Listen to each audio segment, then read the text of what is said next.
This May, August, and September, surviving soldiers and sailors will mark the 65th anniversary of the end of the most widespread and devastating war in the history of humanity. The first of those World War II anniversaries already took place in the cold, marking the liberation of the Nazis' largest death camp, Auschwitz. From world leaders to a delegation from Terre Haute, everyone made room for the survivors whose lives changed more than 6 decades ago.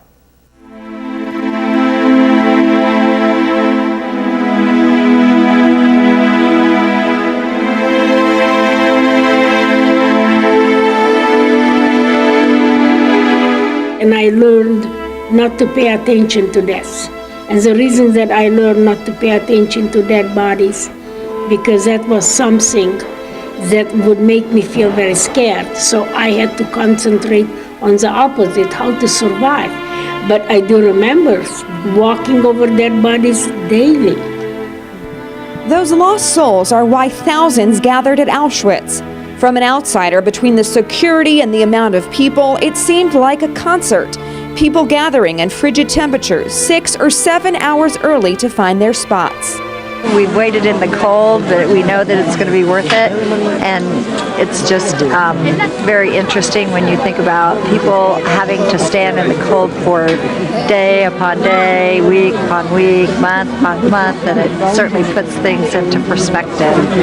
For 8-year-old Micah, meeting Eva Kaur, a survivor, was like meeting a celebrity. The Canadian child asked Eva how she survived and what it did to her belief in God. I could not think about religion. I had to think how to steal a piece of bread. That wasn't very religious. So I had to kind of discard the idea of being religious, but I had to survive. For our group member Sarah Connolly, the ceremony helped her process what she witnessed at the camps.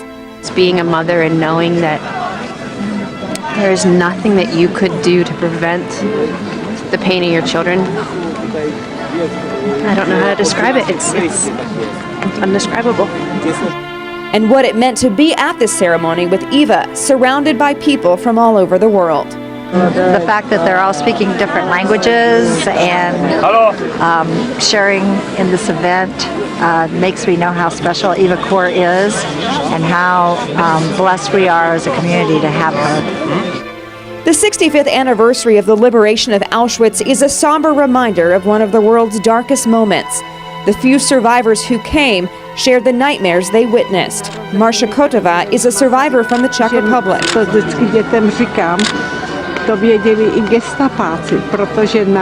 A translator tells us she and her brother survived Terezin and Auschwitz, but her parents did not. While the crowd waited, an announcer read the names of survivors and their deceased family members. Our group heard him say Eva's family's names. Ewa, Miriam, Edith I Alice wraz z rodzicami. Poland, Russia, and Israel were represented with dignitaries. In his speech, Polish President Lech Kaczynski said to remember that not everyone who is strong is right. Israeli Prime Minister Benjamin Netanyahu began speaking in English, saying, "We gathered in the crossroads of tragedy." He told the crowd the ceremony commemorates the past and helps to build a future of decency, truth, and hope for mankind. He then switched to Hebrew because it was the language the Nazis sought to exterminate.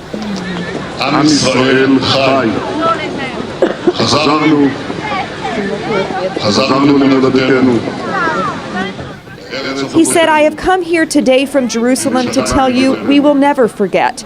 We will not allow the Holocaust deniers or those who desecrate graves and signs to erase our memory." Although Eva didn't speak at the ceremony, she lit a candle with President Kaczynski. For Eva, who isn't starstruck often, the experience was one of her most exciting moments. Here I am. To my right was the President of Poland, and I wanted to shake his hand and kiss my hand. So I was trying to deal with that, and then I'm looking to my left, and there is Netanyahu. And I thought, boy, what's happening? What's happening here? It was very exciting, and it was surreal.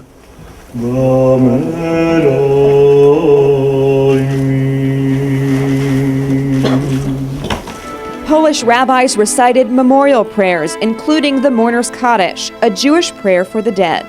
יתגדל ויתקדש שמי רבה, בעלמא דברך. Chaplains read psalms remembering the many Polish and Soviet prisoners who died fighting against Hitler.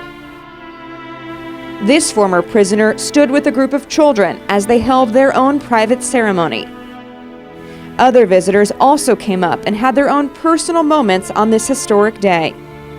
From all parts of the world, we gathered together on the sacred ground of Auschwitz.